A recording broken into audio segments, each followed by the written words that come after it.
Gold trusted gold buyers. మీరు తాకట్టు పెట్టిన బంగారాన్ని విడిపించి ఈ రోజు ఉన్న మార్కెట్ ధరకు కొనబడను. సేమ్ థింగ్ ధర్మపురి అరవింద్ గారితో నేను రెగ్యులర్గా మాట్లాడుతుంటాను.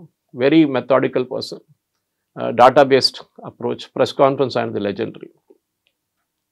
బహుశా ఆయన కూడా రూట్లో వచ్చేస్తారు. ప్రాబ్లం ఆయనకున్న ఫ్రస్ట్రేషన్ ఆయనకు, నేను ఇక్కడ ఓపెన్ కాన్వర్జేషన్ చెప్పాను, చాలా చెప్పారు నాకు. ఓకే, ఆయనకున్న ఫ్రస్ట్రేషన్ ఆయనకుంది. బేసిక్లీ ఏంటంటే బీజేపీ అగ్రెషన్. ఇప్పుడు నిన్న కూడా నేను కొంతమందిని ఒక ఫంక్షన్కి వెళ్తే కలిచాను. చాలామంది వచ్చాను, సురేష్ గారు మీరు వెళ్ళి అన్ని ఛానల్లో మాట్లాడతారు, మీరు బీజేపీ స్పోక్స్ పర్సన్గా ఎందుకు లేరన్నా. నేను చెప్పాను, నేను ఇంకా నుపూర్ శర్మ కావాలనుకుంటలేను, నేను సురేష్ కోచర్లుగానే ఉంటాను. నేను ఏం కావాలంటే నేను వెళ్ళి చెప్పొచ్చు ఏ ఛానల్లో అయినా. కానీ ఒకసారి బీజేపీ స్పోక్స్ పర్సన్ అయితే పార్టీ లైన్ నేను తీసుకోవాల్సి వస్తుంది. అవును, పార్టీ లైన్ నుంచి నేను బయటికి వెళ్ళి మాట్లాడలేను. అది నేను I will not agree to it. నాకు నా ఇండిపెండెన్స్ కావాలి, నాకు నా ఫ్రీడమ్ కావాలి, నాకు నా బౌండరీస్ పెద్ద ఉండాలని ఉంది. సరే, నేను అట్లనే ఉంటాను అనమాట. సరే, పాజిటివ్గా చెప్పి ఇప్పుడు నువ్వు ఈ మాట్లాడుతున్నప్పుడు కూడా క్రిటిసిజం ఉంటుంది. ఈట్ల రాజేందర్ సపోర్టర్స్కి కొంచెం కోపం వస్తుందో, లేకుండా రాజాసింగ్ సపోర్టర్స్ వస్తుంది. రాజాసింగ్ గారు నేను ఈ ఎలక్షన్గా దీనికన్నా ముందున్న ఎలక్షన్ కలిసినప్పుడు కూడా నాకు ఆయన గెలిచిన తర్వాత రెండో రోజు వెళ్ళి ఆయన మీట్ అయ్యాను అనమాట. గోషామహల్ ఆయన ఆఫీస్లో మీట్ అయితే ఆయన లిస్ట్ తీశారు. బీజేపీ ఒఫీషియల్ సెంట్రల్ లీడర్షిప్ నుంచి వచ్చిన ఒక list, BJP candidates for Telangana. అప్పుడు దీనికన్నా ముందున్న అసెంబ్లీ ఎలక్షన్లో దాంట్లో రాజాసింగ్ పేరు లేదు అని చూపించారు. సురేష్ వచ్చిన ఫస్ట్ లిస్ట్ ఇది, నా పేరు లేదు. గోషామహల్ నుంచి ఇంకో పేరు ఉంది, నేను చెప్పాను ఆ పేరు ఎవరిదని. దాని తర్వాత నెక్స్ట్ చూపించారు, ఎవరో ఆ పేరు కొట్టేసి రాజాసింగ్ పేరు పెన్తో రాశారు. అది I know top most party leader it is. ఆయన చేసిన పని, ఆయన రాజాసింగ్ని తీసుకొచ్చారు పార్టీలో. దీనికన్నా ముందు మీకు గుర్తుంటుంది, రాజాసింగ్ నుపూర్ శర్మ లాగానే ఒక స్టేట్మెంట్ ఇస్తూ సస్పెండ్ చేశారు BJP. Just before assembly election తీసుకొచ్చారు. రాజాసింగ్ అడ్వాంటేజ్ ఏంటంటే ఆయన కాన్స్టిట్యున్సీలో గోషామహల్, ఎందుకంటే దీనికన్నా ముందు బేగం బజార్గా ఉండేది, కొంచెం మళ్ళీ మారి కాంట్యూర్స్ అంతా మారింది. ఆయన constituency Lodh community, he's from Rajasthan ఈ లోధ్ కమ్యూనిటీ వాళ్ళు రాజాసింగ్ని గెలిపిస్తారు. టీడీపీ నుంచి వచ్చిన మనిషే కదా. సో ఆయన ఇండిపెండెంట్గా నిలబడినా రేపు గెలుస్తారు ఈజీగా, ప్రాబ్లం లేదు ఆయనకి. కానీ ఆయన దాన్ని బయటికి వెళ్ళి ఎంత పర్ఫామ్ చేయగలడు అనేది ఒక పెద్ద క్వశ్చన్ అనమాట. బీజేపీ వాళ్ళ ప్రెజెన్స్ ఎక్స్పాండ్ చేయడానికి చూస్తున్నారు. ముస్లిమ్స్ దగ్గర వెళ్ళట్లని చెప్పట్లేదు నేను, కానీ వాళ్ళ నార్మల్ జై శ్రీరామ్ క్రౌడ్ కన్నా బయటికి వెళ్ళి ఇంకా ఎక్స్ట్రా ఓట్లు తీసుకురావచ్చామని చూస్తున్నాం. మూమెంట్ మీరు రాజాసింగ్ తీసుకొచ్చిన ఏమవుతుందంటే, Raja Singh is a hard core Hindu, there is no apologies ఆయనకి. ఆయన ఉన్న పాలిటిక్స్ ఆయనకు ఉంది. నేను ఇప్పుడు ఇక్కడ చూడండి, మహారాష్ట్రలో చూడండి, మహారాష్ట్రలో రాజ్ ఠాకరే ఉద్ధవ్ ఠాకరే కలిసి ఇప్పుడు ర్యాలీ చేయబోతున్నారు 5వ తారీఖు. ఎందుకంటే మరాఠీ మానూస్ గురించి. కానీ అట్ ద సేమ్ టైం ఆయన రాజ్ ఠాకరే ఏమంటాడు, నేను Hindu not Hindi, I'm total Hindu అని. కానీ ఉద్ధవ్ ఠాకరే చెప్పగలరా? చెప్పలేరు. ఈజ్ అపాలజెటిక్ నౌ, ఆయన ముస్లిం వైపు వెళ్తున్నాడు. కేరళలో చూడండి, సురేష్ గోపి లోక్సభ సీట్ కలిసి మా ఊరు నుంచి, ట్రిచూర్ నుంచి, అక్కడ హిందువులు మినిస్టర్ కూడా ఆయన కోసం ఓట్ వేసిన హిందువులు ఉన్నారు అక్కడ. కానీ హిందూస్ మెజారిటీ లేరు అక్కడ ట్రిచూర్లో లోక్సభ కాన్స్టిట్యున్సీ. దాంట్లో మా అసెంబ్లీ కాన్స్టిట్యున్సీ కూడా వస్తుంది, మా ఇంటి వైపు ఉన్నది. అక్కడ క్రిస్టియన్ ఓటర్స్ ఓట్ చేశారు బీజేపీ. దానికి కారణాలు చాలా ఉన్నాయి. ఒకటి కమ్యూనిస్ట్ వాళ్ళ మీద ఉన్న కోపం కానివ్వండి, కాంగ్రెస్ వాళ్ళ మీద ఉన్న కోపం కానీ, లవ్ జిహాద్ ఇష్యూస్, అక్కడ క్రిస్టియన్ అమ్మాయిలు చాలా కనిపించకుండా పోయారు, దాన్ని ఉన్నాయి. ఇంకోటి అక్కడ ఉన్న క్రిస్టియన్ పాలిటిక్స్ కూడా ఉంటుంది. ఇప్పుడు బీజేపీ ఈ 8 సీట్ల నుంచి లోక్సభ 8 గెలవచ్చండి, దీనికన్నా ఎక్కువ బీజేపీ చేయలేరు. కానీ అసెంబ్లీలో మీరు 8 సీట్లు లోక్సభ గెలిచిన దాని కింద ఒక లోక్సభ సీట్లో 6 సీట్లు పెట్టుకుందాం. అసెంబ్లీ మినిమం 6 నుంచి 7 ఉంటుంది, 6 పెట్టుకుందాం. 8 into 6 48 అసెంబ్లీ సీట్స్ గెలవాలండే బీజేపీ. ఎందుకు 8కే పరిమితం? ఎందుకు 8? అక్కడే మీకు క్యాల్కులేషన్ వచ్చేస్తుంది, మిస్టేక్. బీజేపీ లోకల్ లెవెల్లో ఎక్స్పాండ్ చేయలేకపోతున్నారు. ఇప్పుడు దాకున్న పార్టీ ప్రెసిడెంట్స్ అందరూ మాట్లాడతారు.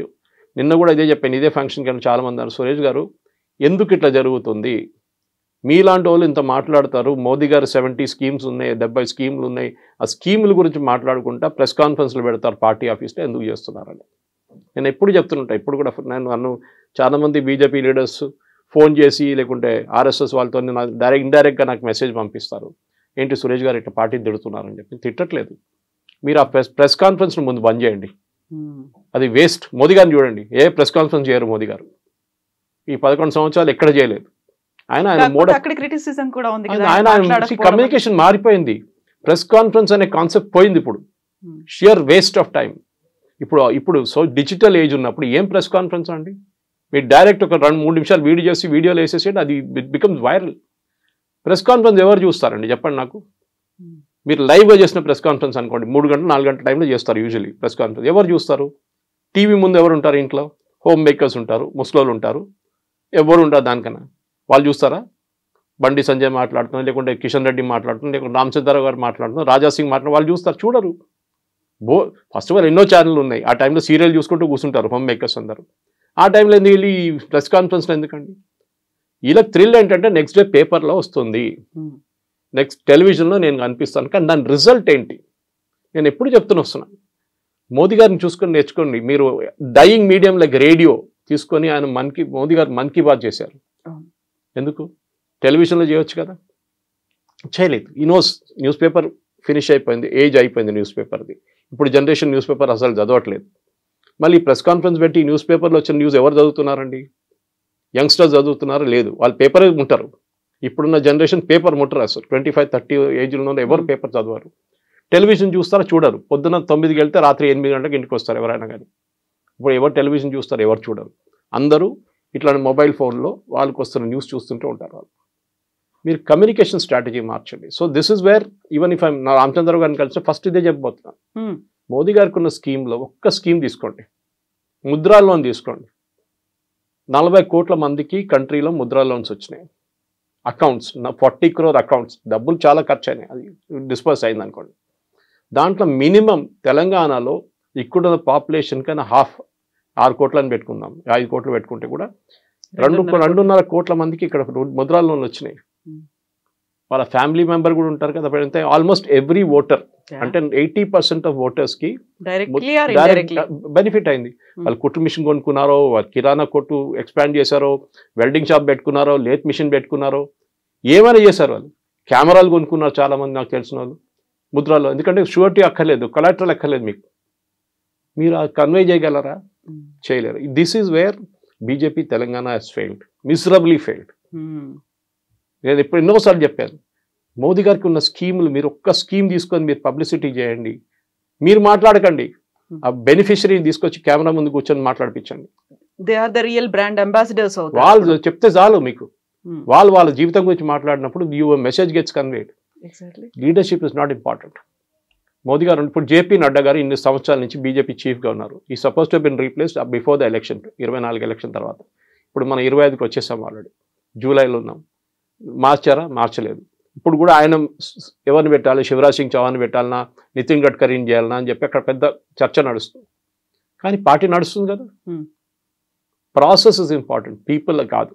కాకపోతే ఇక్కడ కార్యకర్తలు, మన ముందు నుంచి కూడా బీజేపీ కార్యకర్తలు బేస్డ్గా ఉన్నటువంటి పార్టీ. కార్యకర్తలకి మనసులో ఏముంది, వాళ్ళు ఎవరు కావాలనుకుంటున్నారు అది ఆలోచించలేదు. At the same time double engine సర్కార్ అనేది చెప్తున్నారు. కార్యకర్తలు మనకి ఇక్కడ రాష్ట్రంలో బీజేపీని తీసుకురావాలనుకుంటున్నారు తప్ప ఇక్కడ ఉన్నటువంటి నాయకత్వానికి ఆలోచన లేనట్టుంది అనే మాట రాజాసింగ్ అన్నారు కదా. కార్యకర్తలకి లీడర్కి డిస్కనెక్ట్ ఉందని లేదని చెప్పట్లేదు, ఉంది, డెఫినెట్గా ఉంది. ఎందుకంటే కార్యకర్తల్ని ఎప్పుడు అడ్రస్ చేస్తారంటే, మోదీ గారు ఏదో మీటింగ్ పెట్టినప్పుడు, లేకుంటే అమిత్ షా గారు వచ్చినప్పుడు ఒక మీటింగ్ పెట్టినప్పుడు కార్యకర్తలు పిలుస్తారు. మీరు కార్యకర్తల్ని స్పెసిఫిక్ ఎమ్మెల్యే లెవెల్ కానివ్వండి, ఈవెన్ వితౌట్ ఎమ్మెల్యే కూడా ఉన్నప్పుడు కూడా కానీ, మీ సిటీ ప్రెసిడెంట్ లెవెల్లో ఉన్నా కానీ మీరు ఎంతమంది కార్యకర్తల్ని కలిశారు?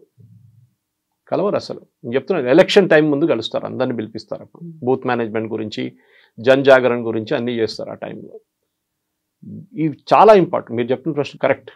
కార్యకర్తలు ఎందుకు రాజాసింగ్ క్లిక్ అవుతున్నారు అంటే, రాజాసింగ్ ఒక హనుమాన్ ప్రొసెషన్ పెడతాం, జయ హనుమాన్ ప్రొసెషన్ పెడతాం, 1,00,000 శోభయాత్ర 1,00,000 మంది వచ్చేస్తారు. అదే టైంలో ఇంకో లీడర్ పిలిస్తే ఎవరు రాడు.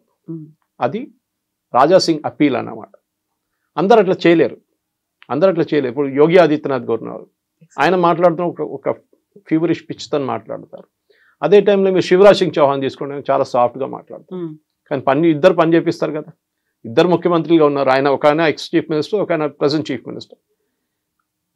ఈ కార్యకర్తలకి లీడర్స్కి డిస్కనెక్ట్ ఉందని ఏ డౌట్ లేదు.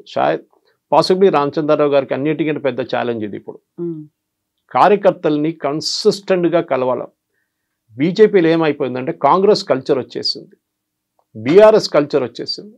లీడర్స్ వచ్చారు కాబట్టి అది అలా వచ్చేసిందా కల్చర్? స్టేజ్ మీద ఎక్కువ మంది ఉంటారు, ఆడియన్స్ లో తక్కువ ఉంటారు. అందరికీ స్టేజ్ లో కూర్చోవాలి. చూడండి మీరు ఒక ప్రెస్ కాన్ఫరెన్స్ చూడండి, బీజేపీ స్టేట్ ఆఫీస్ లో 9-10 మంది ఉంటారు పైన. ఎందుకంటే అంతమంది? అందరూ టీవీలో కనిపించాలని. నేను sorry, work on the ground level, అది ఇంపార్టెంట్. మోదీ గారు చెప్పారు, అమిత్ షా గారు ఎన్నోసార్లు చెప్పారు. నేను అమిత్ షా గారితో పనిచేశానండి లక్నోలో, సారీ వారణాసిలో 2014 ఎలక్షన్ టైంలో. నేను అక్కడ ఉన్నాను, చూశాను ఆయన వర్క్ మెథడాలజీ. ఏం స్లేవ్ డ్రైవర్ అని చెప్తారు చూడండి ఇంగ్లీష్లో, దట్ ఈస్ వాట్ హీస్. పొద్దున 3 గంటలకు మీటింగ్ పెడతారండి, మళ్ళీ అంటారు 6 గంటలకు కలుద్దాం అంటారు, మళ్ళీ 3 hours లేట్. ఒకసారి నాకు ఇప్పుడు కూడా గుర్తుంది, వారణాసిలో 2014లో చాలామంది మేము పొద్దున 10 గంటలకు ఛాయ్ తాగి సమోసాలు తిని జిలేబీలు తిని కూర్చుంటాం పొద్దున. అక్కడ బ్రేక్ఫాస్ట్ అదే కదా. అవును. కూర్చున్నప్పుడు వచ్చారు, వచ్చి చూసి కోపం వచ్చి 5 మినిట్ మీద कोई दिखेगा इधर लात मार के बाहर निकाल दूंगा అంటే 5 నిమిషాలు ఇంకెవడని ఇక్కడ కనిపిస్తే కొట్టి బయట పంపిస్తారు. ఇన్ ద ఫీల్డ్ పనిచేయాలి. ఎలక్షన్ టైంలో కాదు మీ ఓటర్ దగ్గర వెళ్ళడం. అప్పుడు ఎలక్షన్ ఉండే అనుకోండి, ఇక్కడ కూడా అదే చెప్తాను, మీరు ఓటర్ దగ్గర ఎప్పుడు వెళ్ళాలండి? When is not expecting you, మిమ్మల్ని ఎక్స్పెక్ట్ చేయట్లేదు. ఎలక్షన్ టైంలో అందరూ వస్తారు ఓటర్ స్లిప్లు ఇవ్వడానికి, మా పార్టీకి ఓట్ వేయని చెప్పడం. ఇప్పుడు వెళ్ళండి, ఇప్పుడు వెళ్ళి కలవండి, ఏమేమి ప్రాబ్లమ్స్ అని చెప్పండి. నీళ్ళ ప్రాబ్లం ఉందా, డ్రైనేజ్ ప్రాబ్లం ఉందా, లేకుంటే ఇంకేమైనా ఇష్యూస్ ఉందా అని వాళ్ళు అడగండి ఓటర్స్ని, వాళ్ళు అప్రిషియేట్ చేస్తారు. అది చేయాలండి. దట్ ఈస్ వేర్ కార్యకర్తలు పనికి వస్తారు మీకు. ఎందుకంటే వాళ్ళు గల్లీ వాళ్ళకి తెలుసు. ఇది కార్యకర్తలు, లక్షలాది మంది కార్యకర్తలు ఉన్నప్పుడు వాళ్ళని వాడుకోవడానికి తెలియాలి ఎట్లా చేయాలి. అక్కడే లీడర్షిప్ కేపబిలిటీ వస్తుంది. ఏదో నేను 10 మంది, నేను 20 మంది స్టేజ్లో కూర్చుంటాను, బయట 100 మంది కూర్చుంటారు, 100 మంది కూడా ఆలోచిస్తాను నేను కూడా ఒకటే స్టేజ్లో కూర్చోవాలి. స్టేజ్లో కూర్చోక్కర్లేదండి. I hate that. నన్ను కూడా చాలామంది స్టేజ్లో వచ్చి కూర్చోమంటారు పబ్లిక్ మీటింగ్. నేను నా టర్మ్ వచ్చినప్పుడు పిలవమంటాను అంతే. నేను ఎప్పుడు మాట్లాడే అప్పుడు నేను వచ్చి మాట్లాడి మళ్ళీ ఆడియన్స్లో కూర్చుంటాను. అది నేర్చుకోవాలి. ఆ ప్రాబ్లం ఏమైందో ఆ కల్చర్, కాంగ్రెస్ కల్చర్ అది అక్కడి నుంచి వచ్చిందనమాట. ఎందుకంటే బయట నుంచి చాలా మంది బీజేపీకి వచ్చారు, లీడర్స్ వచ్చారు కాబట్టి ఆ కల్చర్ తీసుకొచ్చారు. వాళ్ళు షాల్ వేయడము, వీళ్ళ మీద ఒక ఫోటోలు సెల్ఫీలు తీయడము, తీయొద్దని చెప్పట్లేదు, చాలా మందికి ఉంటుంది సెల్ఫీలు తీసుకోవాలని చెప్పేసి, కానీ యూఆర్ కిల్లింగ్ ద కల్చర్. మీరు చూడండి, అదే టైంలో ఆర్ఎస్ఎస్ స్వయం సేవకులు చూడండి, వాళ్ళు ఎప్పుడు ఇట్లాంటి పబ్లిసిటీ చేయరు. మీరు ఏదైనా ఆర్ఎస్ఎస్ మీటింగ్లో ఫోటో చూసారండి, వాళ్ళు చెప్పులు బయట పెట్టి లైన్లో పెట్టి వెళ్తాడు, అక్కడ చూడండి డిసిప్లిన్ వాళ్ళకి. ఇది ప్రాబ్లం అన్నమాట. సో కార్యకర్తల్ని మోటివేట్ చేయడానికి లీడర్షిప్ అని లేదు, అది ఎవరైనా ఉండొచ్చు లీడర్షిప్ లెవెల్లో. సో పార్టీ మిషనరీ పనిచేయాలి. And BJP party machinery is awesome, superb అన్నమాట. ఏ పార్టీకి మీరు చూడండి, ఈవెన్ రీసెంట్లీ కాంగ్రెస్ చిదంబరం గారు చెప్పారు, మీరు కాంగ్రెస్ బీజేపీతో పోటీ చేయడం మర్చిపోండి, వాళ్ళ పార్టీ మిషనరీతో మీరు అసలు కాంపీట్ చేయలేరు. They are that superb efficient. ఒక పెద్ద మిషన్ అండి బీజేపీ వార్ మిషన్. అది ఏ ఎలక్షన్ అయినా కానివ్వండి. కానీ ప్రాబ్లం ఏంటంటే ఆ టైంలోనే వీళ్ళందరూ యాక్టివ్ అవుతారు. అది కాకుండా రామచంద్రరావు గారు లాంటి వాళ్ళు should carry Dharmapuri Arvind everybody. అందరికీ ఒక్కొక్క ఇండివిజువల్ ఫ్రీడమ్ ఇచ్చేసేయాలి. మీ ఏరియాలో, మీ డిస్ట్రిక్ట్లో, చుట్టుపక్కల డిస్ట్రిక్ట్లో మీరు ఇన్ఛార్జు. అసెంబ్లీలో అదే చేశారు. అసెంబ్లీ ఎలక్షన్ టైంలో అందరికీ ఎక్కడున్న ఎంపీలకి ఉన్న వాళ్ళకి రెస్పాన్సిబిలిటీ ఇచ్చారు. ఈ అసెంబ్లీ కాన్స్టిట్యున్సీస్ అంతా మీ కింద వస్తుంది, ఇక్కడి నుంచి మీరు గెలిపించాల్సిందే. అది ఏదైనా కానీ, ఆర్మూర్ కావచ్చు, ఏదైనా కావచ్చు. So you have to win అన్నమాట. సో లీడర్షిప్ అనేది రామచంద్రరావు గారు ఇంకుంటారు, 3 సంవత్సరాలతో ఆయన పోతారు, కొత్త వాళ్ళు వస్తారు. సో ఈ లీడర్షిప్ కోసం స్టేజ్ మీద కూర్చోవడానికి, నేను పార్టీ ప్రెసిడెంట్ అని చెప్పుకోవడానికి కాదు ఇంపార్టెంట్. మీరు డౌన్ లెవెల్ కార్యకర్తల్ని మోటివేట్ చేయాల్సి వస్తుంది, వాళ్ళతో పని చేయించుకోవాల్సి వస్తుంది. లీడర్స్ కాదు ఇంపార్టెంట్, కార్యకర్తలు ఇంపార్టెంట్.